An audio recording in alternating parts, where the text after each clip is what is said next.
Hola, buenos días a todos.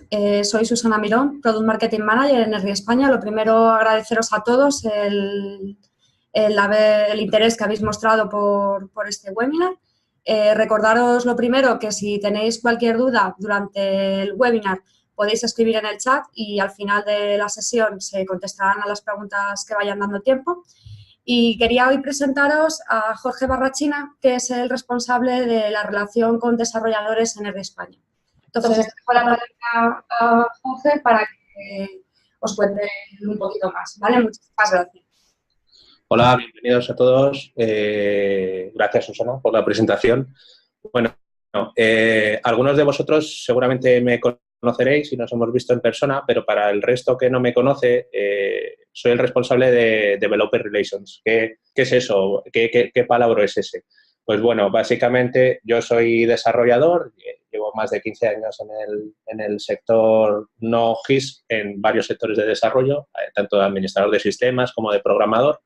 Y la idea es tratar de facilitaros y de comunicaros todas las novedades y ser un apoyo a la hora de, cuando hacéis desarrollos, pues el poder facilitaros lo máximo posible esa tarea. Este webinar lo vamos a dedicar a hablar un poco de novedades tanto de JavaScript como de Python en la plataforma, pero también ya os adelanto que va a ser un formato un poco distinto al que podéis estar acostumbrados de otros webinars. La idea de esto es, ya que, como ya sabéis, en marzo hubo el Summit anual en Palm Springs de desarrolladores, pues hay cerca de 242 charlas publicadas y, como podréis intuir, pues es bastante contenido. También sabréis, si ya lleváis tiempo trabajando con nuestra tecnología, que tenemos mucha información, pero a veces es complicado precisamente por ese volumen de información al encontrar. Entonces, el objetivo de esta charla también es un poco explicaros, daros un poco de contexto, que creo que también es importante, ya os explicaré por qué, pero daros un poco de contexto de qué solución o qué tecnología se puede adaptar más a vuestro caso de uso. Entonces, esto es un poco el resumen de lo que vamos a ver, ¿vale? Primero os voy a contar un poco de este contexto, de qué cosas deberíais tener en cuenta si no lo estáis haciendo ya, que a lo mejor ya lo estáis haciendo, pero siempre es bueno recordarlo. Luego pasaremos a dar unas pequeñas pautas de qué mejoras se han hecho, tanto la documentación de desarrolladores, el portal de desarrolladores que hay de ESRI, y también alguna serie de atajos y de truquitos, ¿vale? Y luego ya nos centraremos en los dos bloques de este webinar, que son JavaScript y Python, ¿vale? Bueno, en cuanto a contexto, aquí veis 3 puntos, ¿no? ¿Por qué hablamos solo de JavaScript y de Python? Y esto tiene una pregunta, o sea, una respuesta bastante sencilla. Lo que veis a la izquierda es un informe que realiza Stack Overflow, que, como sabréis, es un portal que utiliza la mayoría de desarrolladores para resolver sus problemas o sus cuestiones de desarrollo. Y, como veis, es una encuesta que se hace a más de, creo recordar, a más de 10.000 programadores en todo el mundo. Y si veis el orden que hay de tecnologías, tanto JavaScript como la parte de Python son de los lenguajes más demandados y que más se utiliza la gente. En el panel de la derecha lo que veis es un website que se llama Module Count, que lo que se dedica es a traquear un poco cuál es el número de paquetes por plataforma y en este caso, por lenguaje de programación. La línea roja que veis arriba es la de Node, que, como sabéis, es la parte de servidor que se utiliza en JavaScript, ¿vale? Porque siempre ha estado asociado JavaScript al cliente, pero desde 2008 Ryan Dahl desarrolló todo el motor de V8 de JavaScript en el servidor y ha tenido un crecimiento exponencial de la tecnología. Y Python también es muy importante en todo el entorno de Data Science. Como ya sabréis, pues salen un montón de artículos de Machine Learning, de inteligencia artificial, TensorFlow, todo este Deep Learning, cosas así, ¿vale? Y la mayoría de librerías o paquetes que utilizan los Data Scientists vienen o bien de Python o bien de R. R es un poco más temas estadísticos, pero Python viene más a cubrir toda la parte de entrenar modelos, etc. ¿vale? Otra cosa que quería poneros era ventajas de invertir en el desarrollo, ¿vale? Son 4 grandes bloques, ¿vale? Una parte es la automatización. Esto puede sonar como que es de cajón, pero realmente muchas veces no reparamos en esto. Conforme he tenido contacto con bastante gente del sector GIS, me doy cuenta de que incluso tareas tan sencillas como preparar y normalizar unos datos, la gente lo sigue haciendo a mano, ¿vale? Hay muchas herramientas a nuestra disposición y no particularmente en nuestra plataforma, sino que son de amplio espectro, en el que podéis mejorar y reducir mucho tiempos. Solo os dejo una reflexión, que es, al final, cuando trabajamos con un gran volumen de datos, la intervención humana es más proclive a fallos que si está programada, ¿vale? Y la idea de esto es que utilicemos la programación para intentar ahorrar tiempo en lo que es más manual o más mecánico y podamos invertir tiempo en lo que realmente destacamos, ¿no? Que es en el análisis de datos espaciales y GIS. La parte de interoperabilidad también es muy, muy importante. Ya veréis luego en la parte de JavaScript que os voy a hablar de un proyecto que no es tan conocido, que es Cube, que es un proyecto que nos va a permitir hacer nuestras propias ETLs. Esto es la puerta de entrada a datos de terceros para la plataforma ArcGIS. Y ya veréis cómo es bastante flexible y, en cualquier caso, aquí daremos unas pequeñas pinceladas, pero también explicaremos un poco o desarrollaremos más y tendréis mi contacto al final también para profundizar más sobre este tema. En cuanto a la flexibilidad, pues esto también es clave. A lo mejor en la parte de, si sois partners o ya estáis acostumbrados a trabajar con nuestra tecnología, ya lo sabréis. Pero sobre todo la gente que se acerca de nuevas a toda la tecnología de Esri, sobre todo en el sector business, el problema es que necesita cosas concretas. Entonces, quizá habéis oído muchas veces el mensaje de plataforma como un todo, ¿vale? Pero hay muchas partes desconocidas de la plataforma que no necesitan necesariamente tener que tirar de todo el ecosistema, sino que necesitas una cosa concreta y la propia plataforma, ya lo veremos también con la parte de Python, va a permitir combinar esa parte de datos que tengas de terceros, vuestra propia base de datos, lo que queráis, y poder incluirlo con nuestra tecnología. Y la parte de customización, ¿vale? También es interesante, porque luego es otra cosa que, como ya conoceréis, pues muchas veces se hacen visores, se hacen una serie de cosas que suelen ser bastante comunes, pero cuando queremos darle ese punto de personalización, ya entra un poco en juego el tema de desarrollo.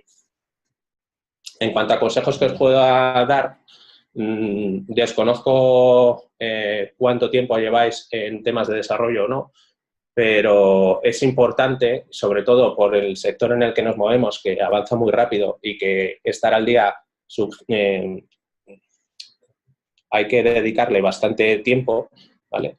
Es importante que eso lo vayáis evaluando y vayáis estableciendo políticas en vuestra empresa de ir viendo cómo mejorar, ¿vale? El tema de trabajar siempre con la misma tecnología, el problema es que te puedes estancar y te puedes quedar, digamos, fuera del mercado competitivo. Por eso es importante también dedicar cierto tiempo a investigar y a educarse en nuevas tecnologías. Esto lo digo siempre, para los que me conozcan. Estamos también bombardeados con un montón de palabras de todo tipo, de Big Data, de transformación digital, etc., ¿vale? Pero esto, un poco para los que somos desarrolladores, pues nos suena un poco a chino. Y generalmente el problema es que muchas veces tecnologías que parece que prometen, luego a lo largo del tiempo no se mantienen. Entonces, mi mensaje casi siempre es el mismo, intentar identificar claramente cuáles son las tecnologías que afectan directamente a los casos de uso que resolvéis con vuestro desarrollo e invertir tiempo en eso, no en aprender los 20 nuevos frameworks que han salido de JavaScript o la nueva librería molona de Python, ¿vale? Eso al final es una inversión de tiempo y si realmente ese proyecto por detrás no tiene un mantenimiento o un equipo detrás que directamente lo vaya mejorando, pues el problema es que al final vais a tener que invertir vosotros tiempo en mantener algo que no es vuestro. El tema de mide lo que hagas también es bastante importante. Evidentemente, si hacemos las cosas y no vemos o no tenemos una cota en el tiempo de si hemos mejorado o no, pues evidentemente nunca sabremos si hemos mejorado. Nos moveremos en el mundo de las percepciones y eso realmente, de cara a proyectos a entregar a clientes, pues puede ser un grado de desconfianza. Es mucho mejor el tema de poder demostrar que realmente se ha hecho una evolución del producto y se pueda demostrar con datos. Y esto es el pan nuestro de cada día, en las técnicas de debugging. En este caso, la plataforma ha mejorado bastante, sobre todo cuando vayáis a trabajar con toolboxes en Python para extender un poco la parte de ArcGIS Pro, y realmente eso ayudará a que distintos perfiles con distinto grado de conocimiento puedan colaborar. ¿Vale? En cuanto a las mejoras para desarrolladores, pues os voy a comentar las dos más significativas, que además este año ha habido cambios significativos en toda la parte del portal de desarrolladores de Esri, y una es el dashboard y otra es una mejora de la documentación en cuanto a nuevos flujos de trabajo y sobre todo para la curva de entrada de la gente que no conoce nuestra tecnología, pues es interesante. Para eso directamente lo vamos a ver en pantalla. Y aquí tenéis un poco la vista de lo que sería una cuenta de desarrolladores gratuita, como la que tengo aquí, en la que se ha hecho un revamping de todo lo que es el dashboard, ¿vale? Hay una serie también de tips que ayudan también. Antes, si recordáis el dashboard que teníamos antes, pues teníamos bastantes menos cosas. Pero ahora también vais a tener incluso novedades, ¿vale? Para estar un poco más al día de qué es lo que está, de qué mejoras o de qué nuevas funcionalidades han salido en cada uno de los bloques de la parte de desarrollo, ¿vale?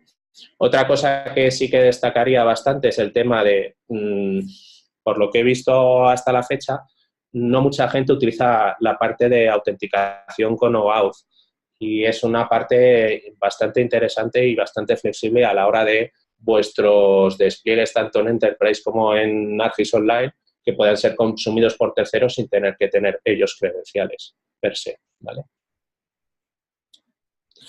Bueno, la otra parte que os quería enseñar es simplemente aquí, la voy a abrir en otra pestaña para que veamos un poco. Y me voy a ir a la parte de JavaScript, que es la que a mí particularmente me gusta más, ¿vale? Pero ahora esto ha cambiado un poco.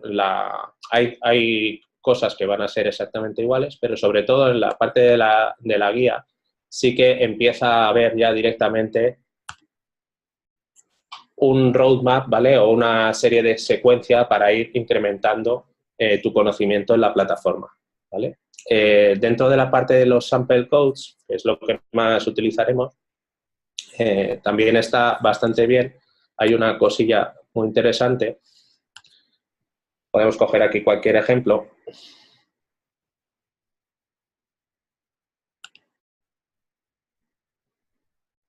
¿Vale?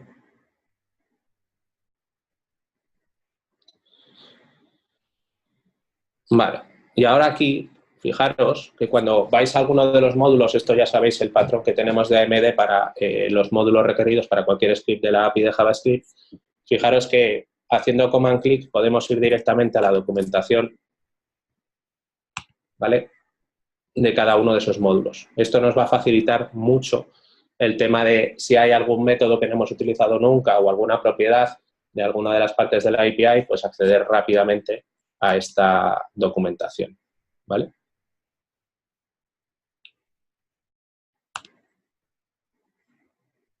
Volvemos aquí para atrás.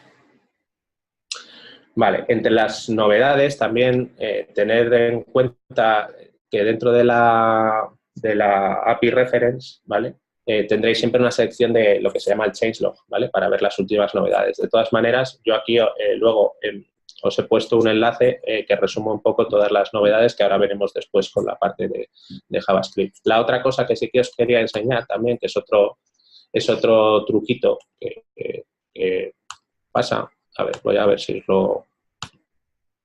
Vale, voy a buscar aquí directamente. Dentro de este panel sabéis que tenéis luego estos, ¿vale? Que son directamente los labs, ¿vale? Vamos a ver dentro de los Explore Tutorials aquí, ¿vale? Podemos filtrar, ya sabéis, por topics, ¿vale? Esto es bastante interesante. ¿Por qué? Porque aquí, por ejemplo, si yo cojo REST API y Routing, ¿vale? Esto lo he cogido a posta, básicamente para que veáis una cosa que es bastante chula. Y es un mensaje que también intentaré repetir muchas veces. Al final, una de las cosas que nos da una ventaja competitiva con respecto a otras soluciones es que casi todo elemento de la plataforma, al final hay una API REST, con lo cual lo que nos abre el mundo a poder integrar desde distintas tecnologías y distintos lenguajes de programación todo un flujo de trabajo, ¿vale? Pero aquí, realmente, una de las cosas que está muy bien, este atajito que veis aquí de Solution UIT Live, si os fijáis en el enlace, realmente utiliza Postman. Si no lo conocéis, es básicamente una aplicación para poder hacer luego toda una serie de testing sobre endpoints y tenerlo organizado. Para que lo veáis, ¿vale? Yo ya lo tengo aquí instalado.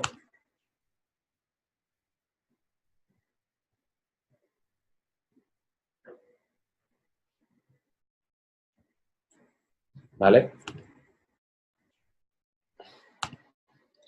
Y aquí, si os fijáis, me acaba de generar ya todo lo que necesito para consumir ese endpoint, ¿vale? Tanto el endpoint, el verbo HTTP que tengo que utilizar y también, efectivamente, aquí las credenciales, ¿vale?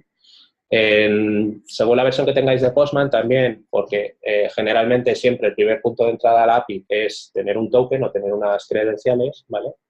Lo bueno que tiene es que ya te lo comparte de tal manera que una vez que has hecho la primera llamada y ya tienes el token, lo guarda en sesión, en decirlo de alguna manera, y ya si tienes cualquier otro endpoint podrías acceder a ellos, ¿vale? Sin tener que volver a poner manualmente el token en cada uno de esto. Entonces, esto es interesante que lo tengáis aquí porque permite prototipar muy rápido.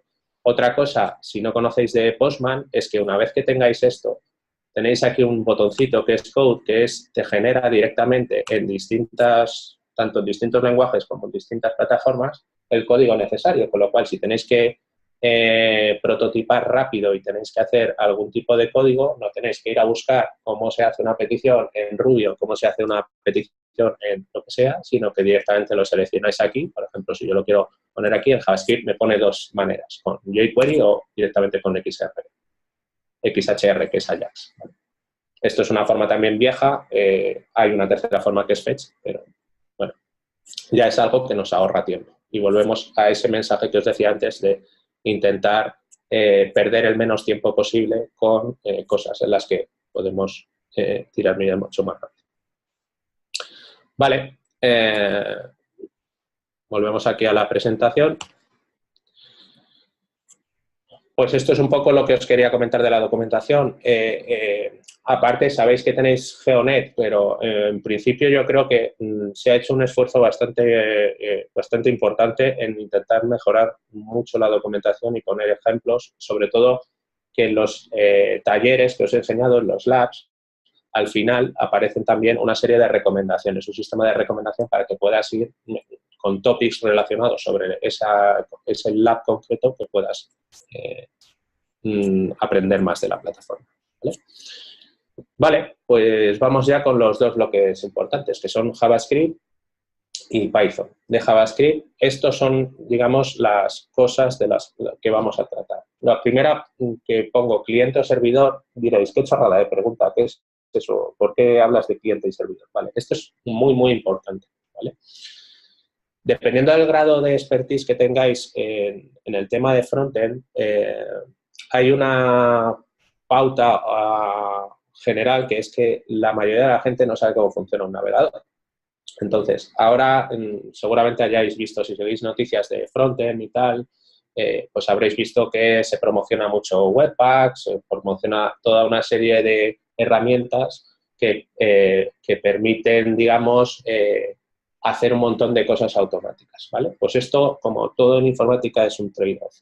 Por ejemplo, con el tema concreto de Webpack, no es más que una herramienta que lo que te va a permitir es todos tus assets, minimizarlos, toda la parte de JavaScript la puedes escribir tanto en TypeScript como en cualquier otro lenguaje por encima de JavaScript, ¿vale?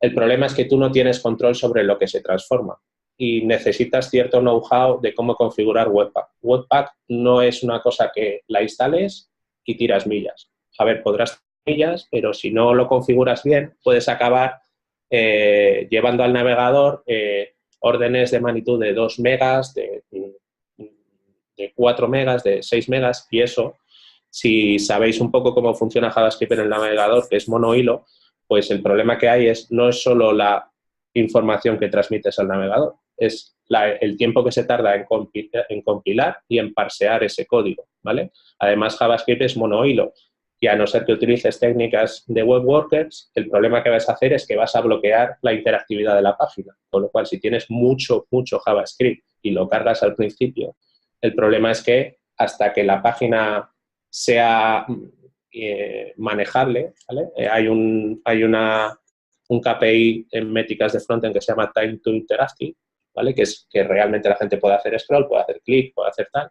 Pues eso influye negativamente en la experiencia de usuario. Entonces, veréis en la documentación que hay las dos alternativas. Tenéis tanto poder trabajar con JavaScript como para empezar a utilizar Webpack con TypeScript y todo.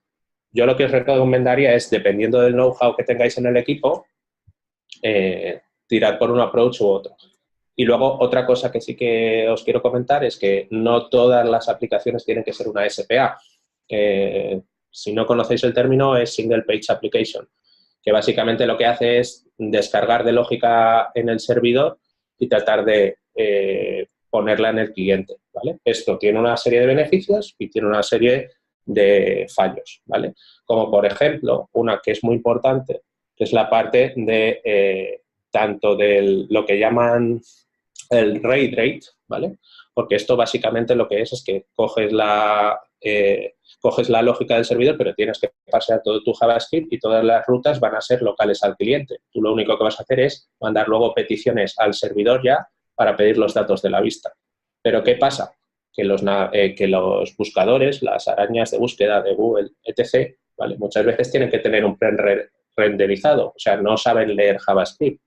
Google ya está haciendo avances en eso, pero no sabe leer una secuencia o navegar por tu página porque toda la navegación está en cliente. Entonces, el problema es que acabamos volviendo a generar piezas en el servidor para hacer un pre-rendering de todo nuestro contenido, ¿vale? Entonces, intentar, otra de las cosas que os he dicho antes, que es ajustaros a vuestro caso de uso.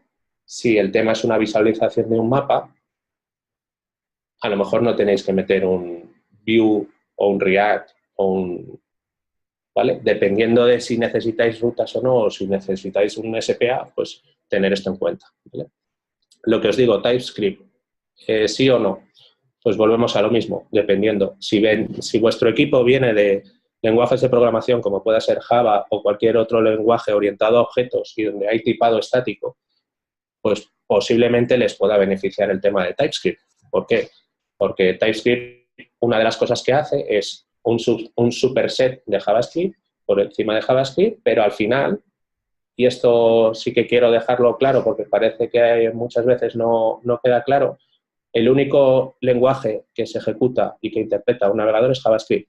Todo lo que tengáis de TypeScript o en la parte de CSS con Sass, LESS, etc., todo eso tiene que transpilar a lo único que entiende el navegador, que es HTML, JavaScript y CSS, ¿vale? Entonces, si no tenéis control sobre cómo se transforman esas cosas, evidentemente tendréis un poco las manos atadas a la hora de rascar un poco de performance. Además que luego, con todo este tipo de soluciones, el problema que tenéis es que ya vais a tener que empezar a utilizar técnicas de code splitting o de tree shaking, ¿vale? Por el tema de dividir las vistas y solo cargar las cosas cuando se necesiten, ¿vale? Entonces, volvemos a lo mismo.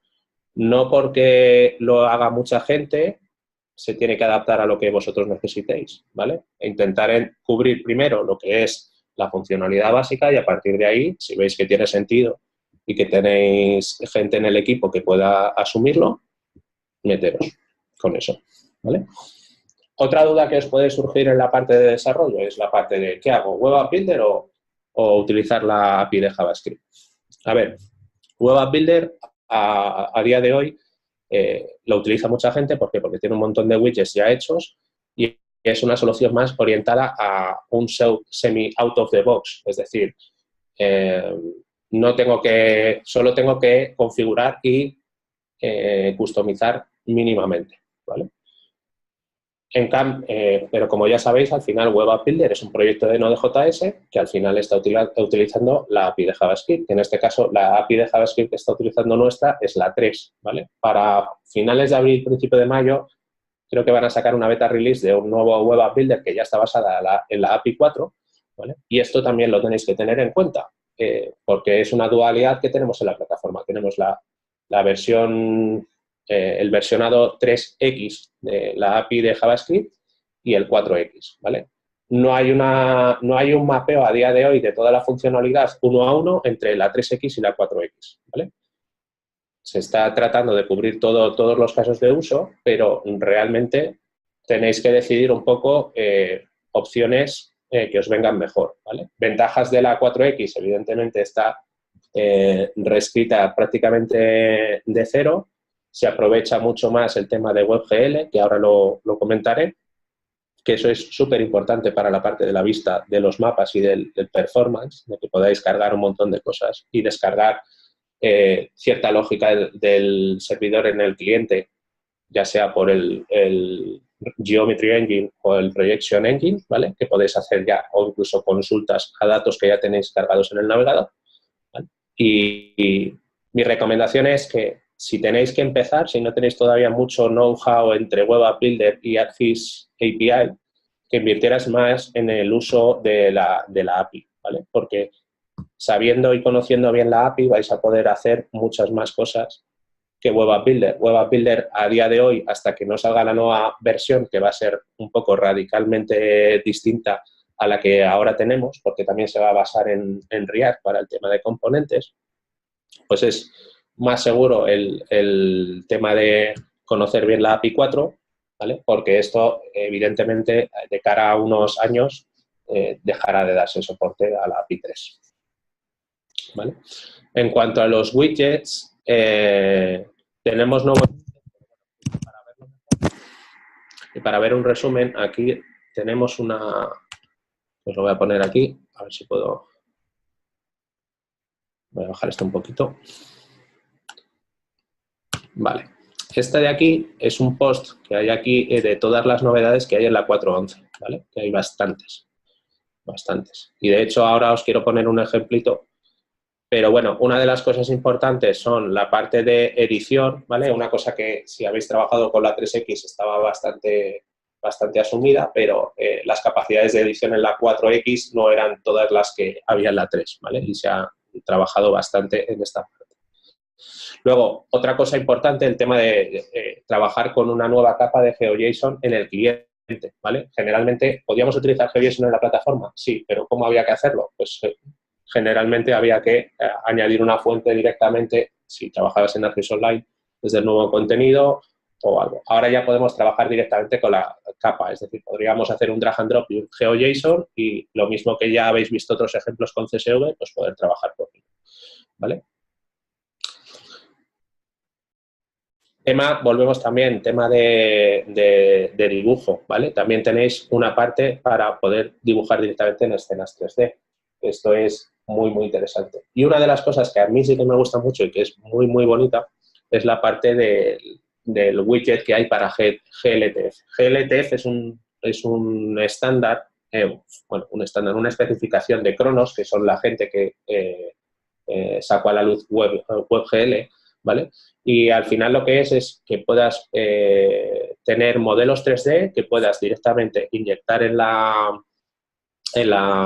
tu proyecto y los puedas escalar directamente. Esto que parece tan visual lleva un montón de trabajo por detrás y no es nada sencillo. Para que veáis un poco esto, simplemente si queréis ver el ejemplo, es tan fácil como Nos vamos aquí a los samples, ¿vale? Buscamos aquí por GLTF, ¿vale? Y aquí tenéis este ejemplo que podéis probar en vivo. Entonces, para que lo veamos bien directamente, vamos a ponerlo aquí en pantalla completa, ¿vale? Y aquí, si os fijáis, yo puedo inyectar aquí un modelo y lo que puedo hacer es tanto moverlo como si lo quiero escalar para ponerlo más grande, lo puedo rotar, ¿vale? Puedo hacer exactamente lo que quiera. Esto añade un mundo de posibilidades bastante importante. Además, Esri está haciendo una apuesta, lleva haciendo una apuesta desde hace mucho tiempo por todo el tema de modelos 3D y de la parte de escenas.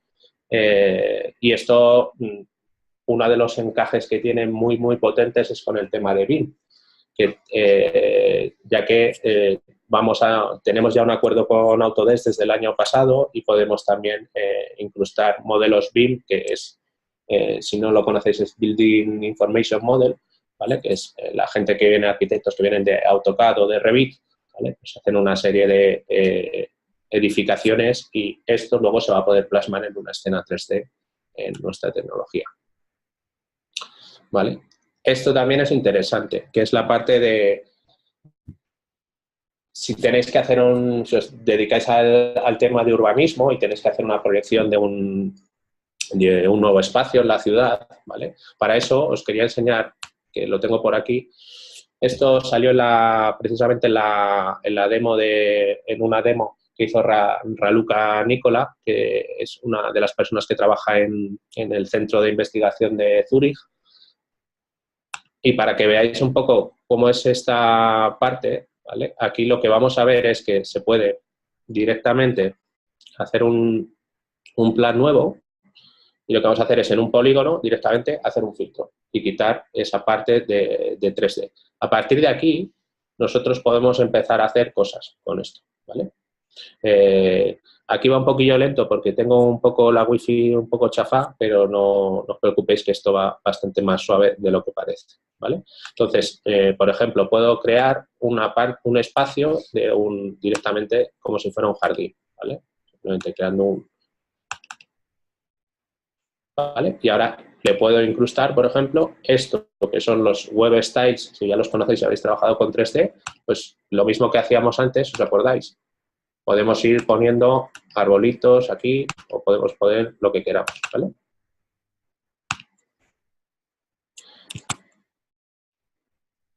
También podéis cargar, si queréis, esto que os comentaba de GLTF, esto es un portal que se llama Sketchfab, que tiene un montón de modelos 3D que podéis importar. Algunos son con licencia Creative Commons, ¿vale? Otros no, eso tenéis que tenerlo en cuenta a la hora de presentar vuestros proyectos, pero aquí también tendríais una manera de poder importar directamente esos modelos 3D, ¿vale? Se pueden hacer también caminos, todo esto, ¿vale? Y luego cada uno de estos que hemos visto antes, ¿vale? Tanto de los árboles como...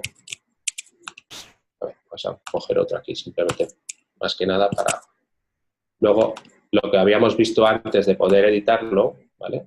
Esto aplica aquí, es exactamente lo mismo, ¿vale? Podemos escalarlo, podemos rotarlo, podemos hacer lo que queramos, ¿vale? Entonces, ya os digo que esto abre una nueva vía a gente que a lo mejor no tiene por qué programar esto, sería nuestra responsabilidad programar esto, pero luego pueden utilizar estas aplicaciones ligeras en un navegador y pueden estos mismos modelos luego repercutirlos en la escena, grabarlos y así pueden trabajar colaborativamente unos y otros, ¿vale? Esto que os pongo también es, ya os digo, quedaros con este nombre, Raluca Nicola, es una chica que hace cosas muy, muy, muy interesantes. Pero esto también, con respecto a lo de los atajos que os decía, pues también tenéis aquí unos cuantos atajos que podéis utilizar directamente para cuando trabajáis con escenas 3D, ¿vale? Por ejemplo, esto es interesante, que es el Pretty Print Camera. Esto que vamos a verlo en acción. ¿Vale? Todo esto está en un repo de GitHub, como podéis ver aquí, o sea que podéis investigar el código y ver cómo se hace. ¿vale? Pero esto, básicamente lo que te está diciendo aquí es inspeccionando conforme te mueves la cámara, pues donde tienes el tiling, el heading, etc., ¿vale? Esto, como veis, según vaya yo rotando o vaya haciendo cualquier tipo de casa, vamos viendo exactamente cuál es esto. ¿Por qué es esto importante? Porque luego a la hora de presentar un proyecto, si queréis que vaya en una vista concreta, ¿vale? Pues ya tenéis una manera fácil de alguien decidir visualmente dónde tiene que empezar la escena con estos parámetros que sabéis que luego en la API de JavaScript se puede cargar una escena y situar la cámara justo en estos parámetros, ¿vale? O sea que es una cosa interesante. Aparte de esto, ¿vale? Tenéis varios ejemplos. De todas maneras, no os preocupéis porque todo esto os lo enviaremos luego directamente junto con un cuestionario, todos los enlaces, y yo publicaré esto también en el repo que tenemos de GeoDevelopers, ¿vale? Para que lo tengáis a mano. La idea de esto es que, y esto es una buena noticia también, cada vez, ya teníamos más de 300 repos, pero cada vez se van publicando más cosas en GitHub, con lo cual es bastante más sencillo en un flujo habitual de un desarrollador el poder implementar ideas nuevas y ver proyectos nuevos, ¿vale? Había otro proyecto, pero por no ponerme más tiempo, pero vamos, si buscáis en Twitter, hay una cosa interesante que es de la parte que os comentaba también de WebGL y Protobuffers y Custom Shaders, que es precisamente para trabajar con un render externo. Antes esto era una función experimental, pero si habéis trabajado alguna vez con 3D en JavaScript, hay frameworks como CJS que te permiten hacer un montón de escenas, ¿vale? Entonces, si hay algún tipo de funcionalidad o algún tipo de cosa que quieras hacer tú directamente con WebGL dentro de una escena 3D en ArcGIS, ya lo puedes hacer, ¿vale? Es el tema precisamente de los shaders, ¿vale? Tenéis ejemplos, luego os pasaré también la lista de toda la playlist de todos los, tanto de la charla de la plenaria en la que hay en vídeos de 5 minutos, veis rápidamente cuáles son las distintas novedades, como luego ya, si queréis entrar más a fondo, pues tenéis todos los vídeos, que son unas sesiones que suelen ser de entre 30 o una hora, dependiendo de la complejidad, ¿vale? Otra cosa que también pongo ahora también en 2D, ¿qué significa esto? WebGL en principio antes se aplicaba solo a escenas 3D, ¿vale? Ahora ya podemos utilizar WebGL también tanto en 2D, o sea, como en 3D como en 2D. ¿Esto qué significa? Que podemos hacer ejemplos también bastante potentes si tenemos ya una persona que sepa hacer este tipo de cosas de shaders, etc., ¿vale? Es importante eso.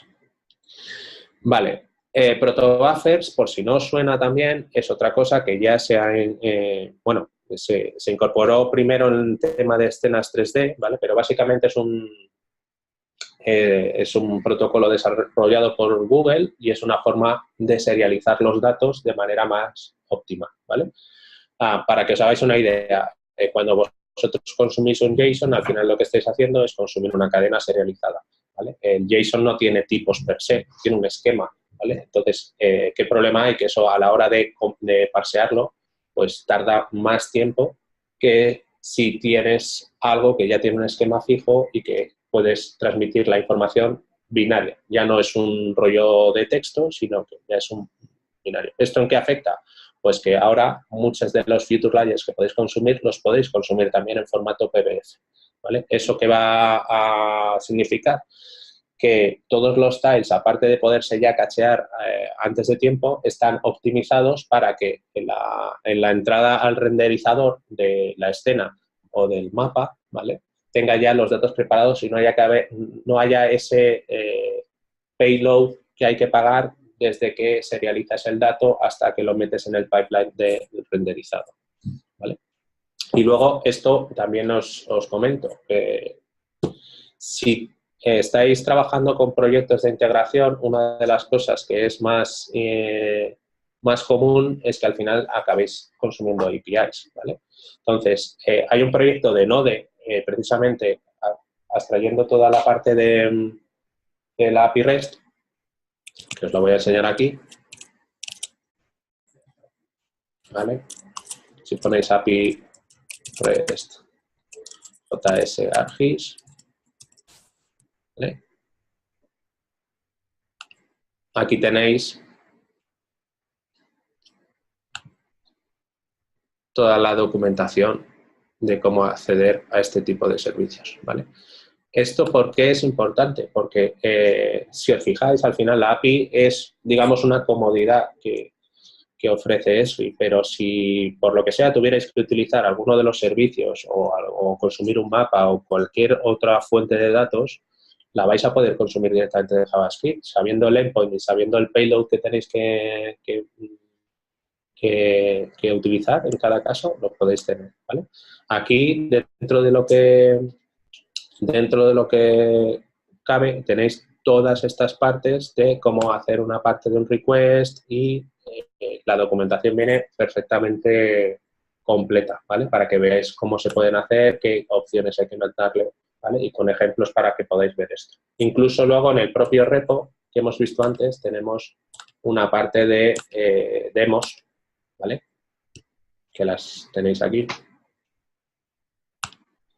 Por ejemplo, ¿queréis hacer un batch geocoding directamente desde Node porque tenéis algún otro proceso? Pues aquí tenéis un ejemplo muy sencillo en el que se coge un CSV con unas 2000 direcciones, o sea, y simplemente se geocodifica, ¿vale?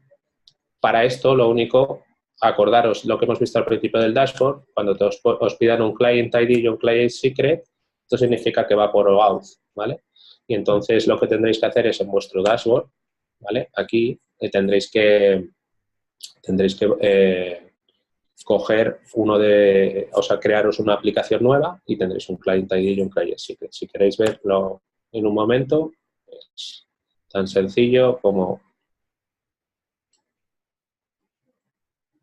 dais a New Application, ¿vale? Prueba geo, prueba geo, ¿vale? En el momento en que registráis esto, aquí directamente ya tenéis un Client ID y un Client Secret y ya podéis empezar a consumir los servicios que tengáis publicados, en este caso en AGOL, ¿vale? Pero si fuera en Enterprise, pues sería el procedimiento parecido. O si queréis utilizar un token temporal, que os pone aquí cuánto dura ese token temporal para hacer las pruebas, pues ya podemos utilizarlo, ¿vale? Ok, por último, y ya nos metemos con la parte de Python. La pieza que os comentaba, kube, ¿vale? Vamos a ponerlo aquí para que lo veáis un poco mejor. ¿En qué consiste esto?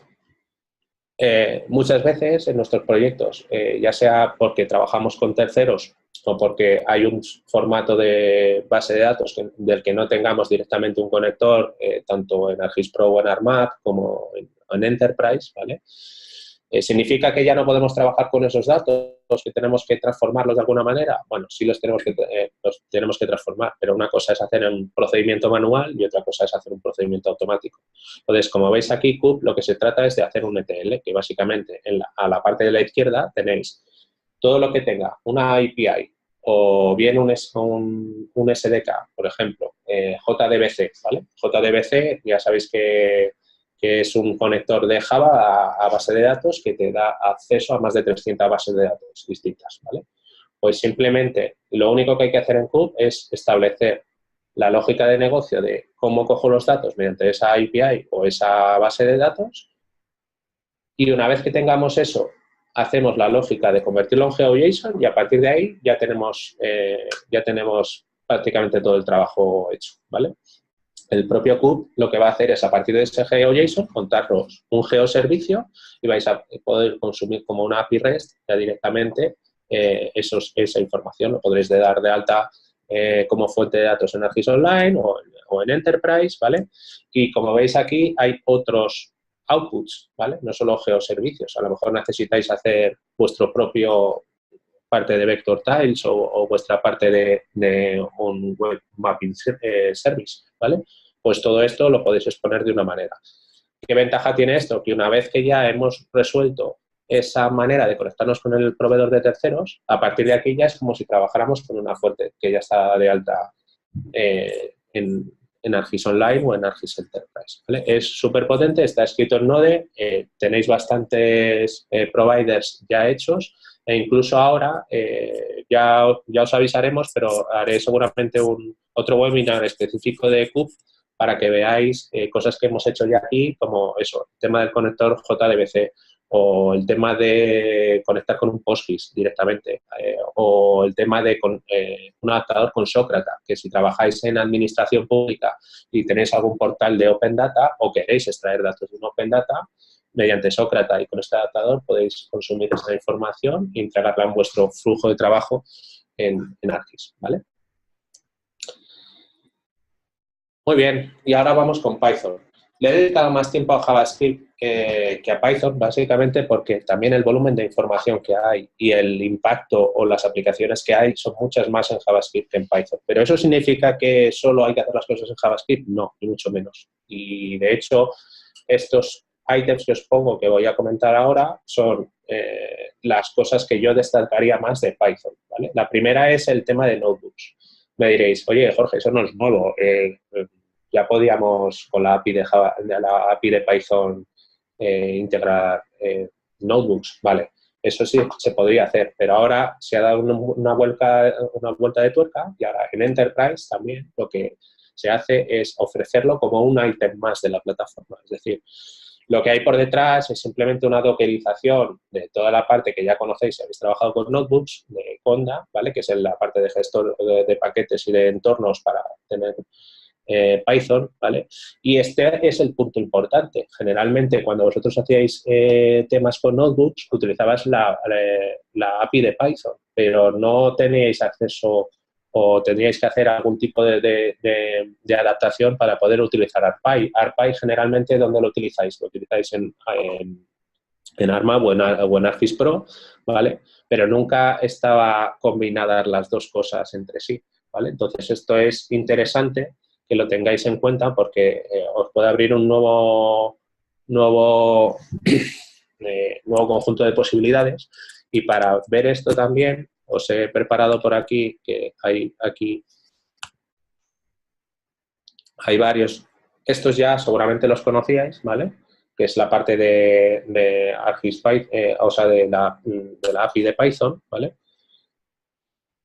Pero esto al final son Jupyter Notebooks, ¿vale?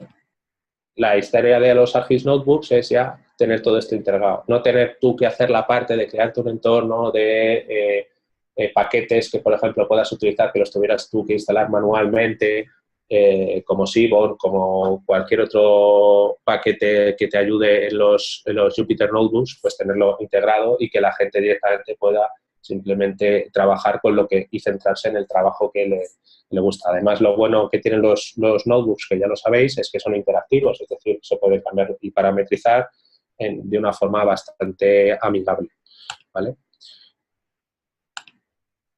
Ahora, también hay otra cosa que os quería mostrar, que es esta, ¿vale? Este es otro blog que os compartiremos, en las que os pone un poco y os explica cuál es exactamente cuál es la integración de ArcGIS. Esto es en principio para Enterprise. Si queréis tener ya directamente, olvidaros del tema de la administración y compartir entre unos y otros, ¿vale? Esto que estáis viendo aquí también, lo bueno que tiene es que a la hora de añadir contenido ya viene integrado directamente como vuestro panel normal de contenido, ¿vale? Podéis hacer búsquedas, podéis utilizar directamente desde aquí también ya la parte de ArcPy sin tener que haber hecho vosotros ese enganche, ¿vale? Con lo cual puede mejorar bastante vuestra productividad.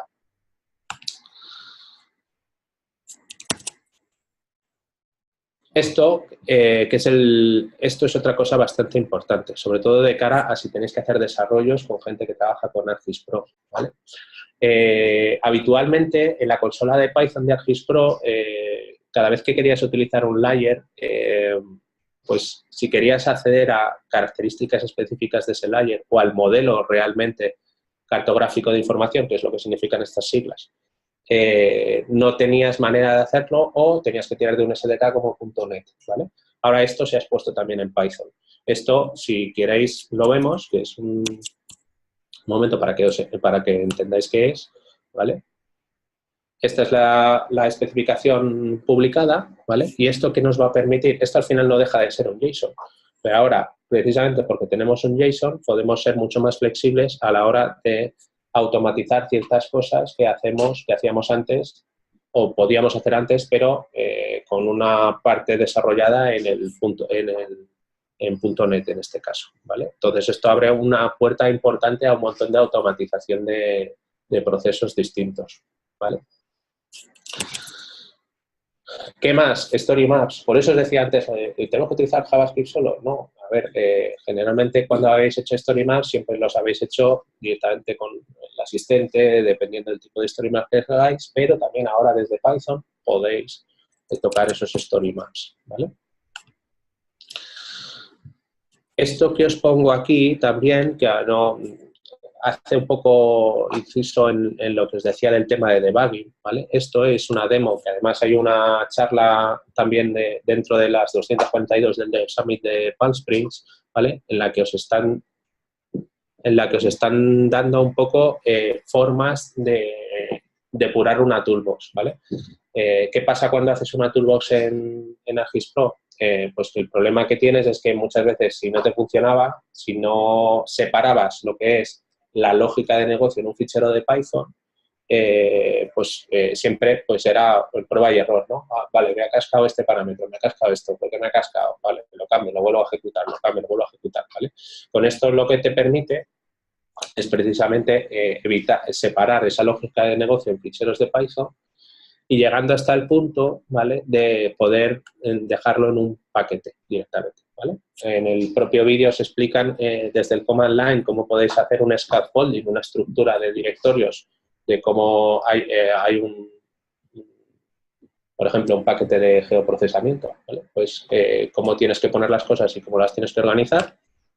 Aquí os fijáis dentro de todo esto, ¿vale?, de las toolboxes, aquí esto ya tenemos, ¿veis? Aquí los scripts distintos ya aislados y con esta lógica, ¿vale? Esto lo bueno que tiene es que además, si le dais una vuelta, también lo que podéis hacer es en el propio path donde tengáis instalado ArcGIS Pro, donde tiréis vuestro entorno de toolboxes, si eso lo metéis bajo un control de versiones, pues también podréis ese tooling hacerlo extensible a cualquier persona que tenga ese repo clonado con las últimas actualizaciones, ¿vale? En vez de tener que construir la herramienta una y otra vez, ¿vale?, pues podéis utilizar el control de versiones para intentar agilizar y que todo el mundo siempre tenga el toolbox en la misma versión y lo más actualizada posible, ¿vale? Luego, ya salió el año pasado, pero este año lo han vuelto a recordar. También, si utilizáis Visual Code Studio 2017, podéis también hacer la parte de establecer breakpoints, ¿vale? Para cuando estáis ejecutando la herramienta, ver si realmente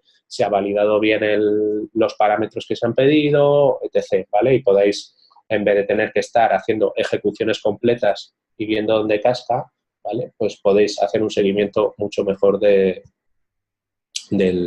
proceso, ¿vale? Y por último, sí que os quería también hablar de webhooks, porque esto, volvemos al tema de interoperabilidad. Como ya sabréis, hay muchas herramientas en el mercado, como puede ser This-That o Zapier, ¿vale?, que precisamente lo que hacen es aprovechar esa parte de webhook. Nosotros, cuando tenemos que evaluar si ha habido cambios en una fuente de datos, tenemos dos estrategias. Si no tenemos ningún tipo de trigger o ningún tipo de evento que nos permita avisarnos de cuándo ha habido cambios, ¿vale?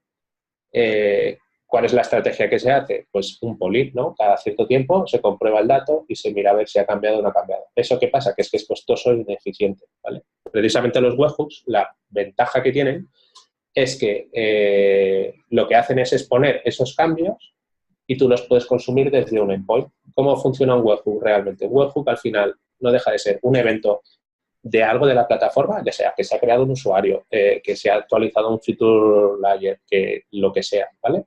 Y eso precisamente tú le puedes decir, oye, cuando se actualice o cuando se dispare este evento, tú mándame esos datos de esos cambios, o sea, en el payload, al endpoint que te voy a decir, ¿vale?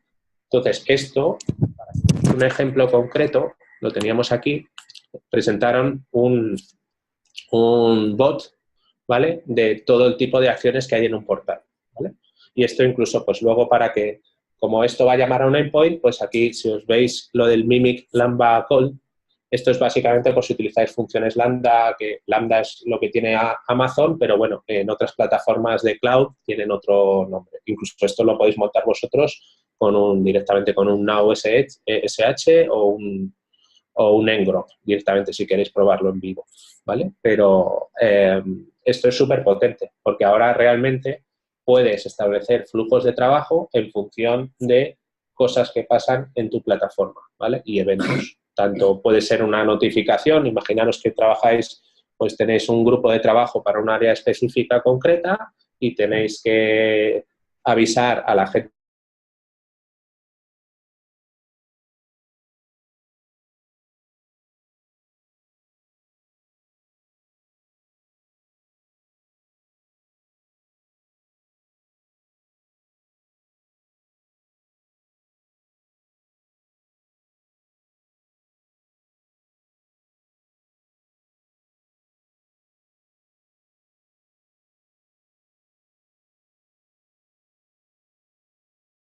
a ver, compleja en el sentido de ARPAI.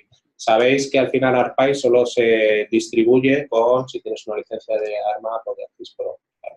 Entonces, lo que os he comentado antes, para poder acceder a ARPAI deberíais pasar por un ArcGIS Notebook. ¿Vale? Esa sería la forma más fácil de poder integrar eso. Una vez que tengáis el ArcGIS Notebooks, que eso es solo en Enterprise, evidentemente luego esos notebooks se pueden publicar y un notebook no deja de ser una página web. Está hecho al final todo en Python, ¿vale? Pero no deja de ser una página web.